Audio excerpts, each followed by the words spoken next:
Salut mes petits sushis. Hier soir, ma femme japonaise m'a parlé de son premier choc culturel en France, faire les courses. Pour nous, c'est quelque chose de vraiment banal. Mais pour une japonaise, faire les courses, c'est quelque chose qui relève du parcours du combattant. Du moment de prendre le caddie au début, au moment de passer à la caisse à la fin, tout est une source de stress. Aujourd'hui, je vous raconte les 5 chocs culturels qui peuvent transformer une simple balade à Leclerc à un vrai parcours du combattant. Le deuxième choc l'a vraiment traumatisé à vie. C'est parti. Premier choc culturel, le caddie avec une pièce. Et oui, vous ne l'avez pas vu venir celle-là, mais la première fois que j'ai pris un caddie avec ma femme, elle a été hyper étonnée. Je vous explique. On a tous pris un caddie au supermarché et lorsqu'il faut le déverrouiller, il faut insérer une petite pièce d'1 € pour pouvoir le prendre. Je ne connais pas la raison exacte de ça, mais j'ai toujours entendu dire que c'est pour éviter de voler le caddie. Donc lorsque j'ai dit ça à ma femme japonaise, je peux vous dire qu'encore une fois, elle a été surprise par toutes les mesures qu'on a en France pour lutter contre le vol. Elle me regarde avec des yeux ronds, vous l'aurez compris, des yeux ronds pour une japonaise, et très sérieusement, elle me dit « Attends, il faut payer pour avoir le droit de dépenser notre argent chez eux ?» C'est un peu le choc inversé pour elle. Quand on va au Japon, on est très vite étonné par la sécurité qui y règne et on prend très rapidement des petites habitudes comme poser ses affaires sur la table sans protection ou prendre un caddie en libre service. Et bien en France, c'est l'inverse. Pour elle, c'est un peu lunaire. Au Japon, on dit le client est Dieu. Donc devoir mettre une pièce de 1 € dans le caddie pour lutter contre le vol, c'est quelque chose qui la met un peu sur ses gardes. L'idée même de devoir prouver sa bonne foi avant même de faire les courses lui a semblé un peu exagérée. Bref, elle ne le sait pas encore, mais c'est que le début de ses aventures au supermarché. Je vous jure, parfois j'ai l'impression qu'aller faire les courses, c'est un peu comme aller à Disneyland pour elle. Deuxième choc, la pesée des légumes. Alors ce choc-là, c'est le traumatisme qu'elle garde depuis plusieurs années. Vraiment, elle m'en a parlé lors de notre premier date et elle m'en parle encore. Je vous mets le contexte. Ma femme vient d'arriver en France, elle parle à peine français et elle doit aller faire les courses. Elle se promène dans les rayons, elle achète quelques légumes, jusque-là, tout va bien. Assez fière d'avoir réussi ses premières courses en France, elle va en caisse et c'est là que les problèmes commencent. La caissière lui demande, sans lever les yeux, il faut peser madame. Mon épouse n'a pas compris un traître mot de ce que la caissière vient de dire, elle comprend pas le mot peser et là, c'est le choc. La caissière et les clients derrière s'impatientent, elle soupire, elle insiste, il faut peser madame. Le stress monte, la barrière culturelle, bref, un véritable enfer commence pour ma femme. Faut s'imaginer les Japonais, c'est des personnes assez timides, assez réservées, donc lorsque ce genre de situation arrive, c'est vraiment un calvaire pour eux. Au final, des clients l'aident, lui expliquent qu'il faut peser avant d'aller en caisse et tout rentre dans l'ordre. Mais elle, qui est habituée au service client parfait, je peux vous dire que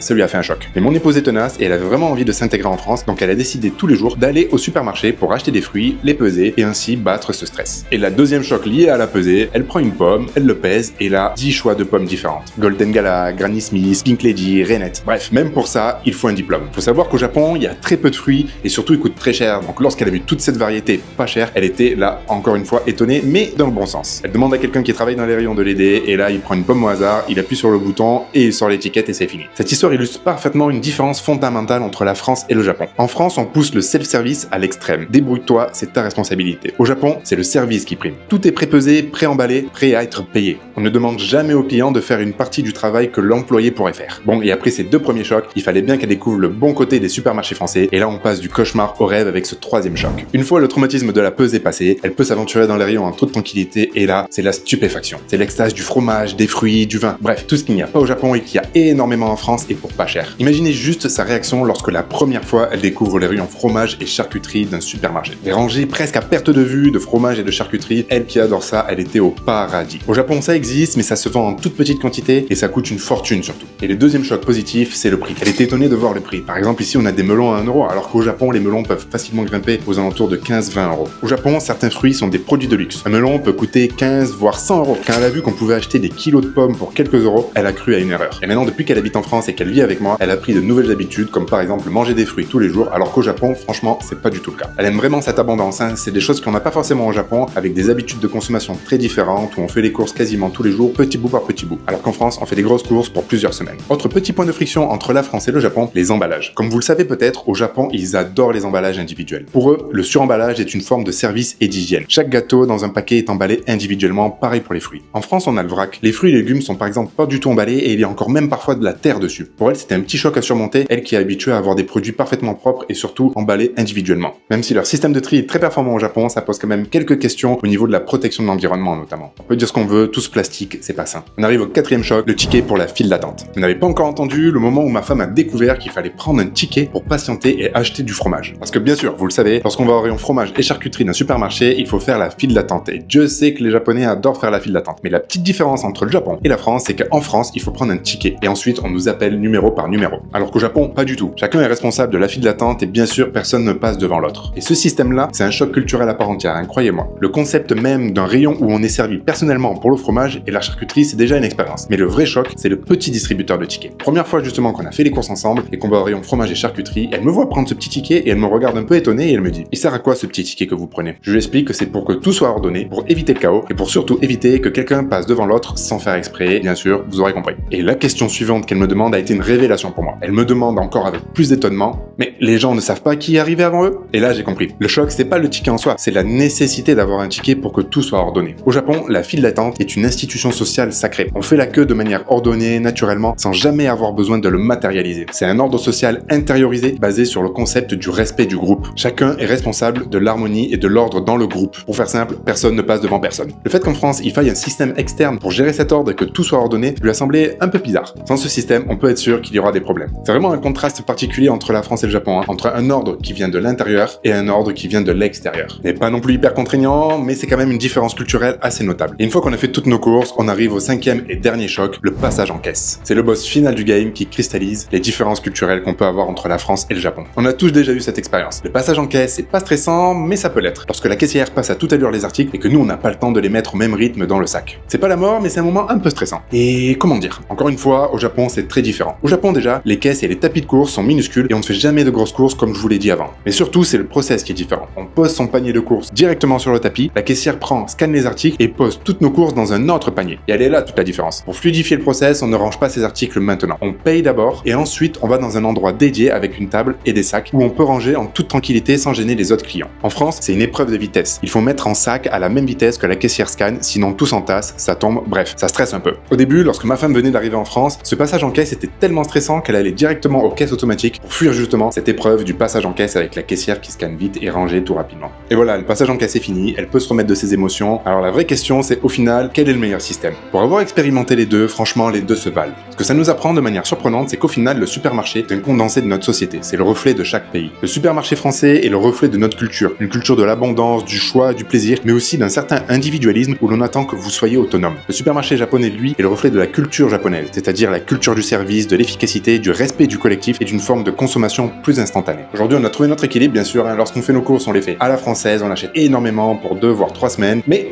on les range dans les placards de manière très ordonnée, toute japonaise. C'est ça le pont culturel. Acheter des courses françaises, mais les ranger à la japonaise. Voilà les 5 chocs culturels que mon épouse a eu au supermarché français. N'hésitez pas à vous abonner, à liker la vidéo si ça vous a plu. Aussi, vous de votre côté, dites-moi en commentaire ce qui vous choque le plus au supermarché français et si vous avez connu le supermarché japonais, ce qui vous a surpris là-bas. Sur ce, je vous dis prenez soin de vous et à la prochaine.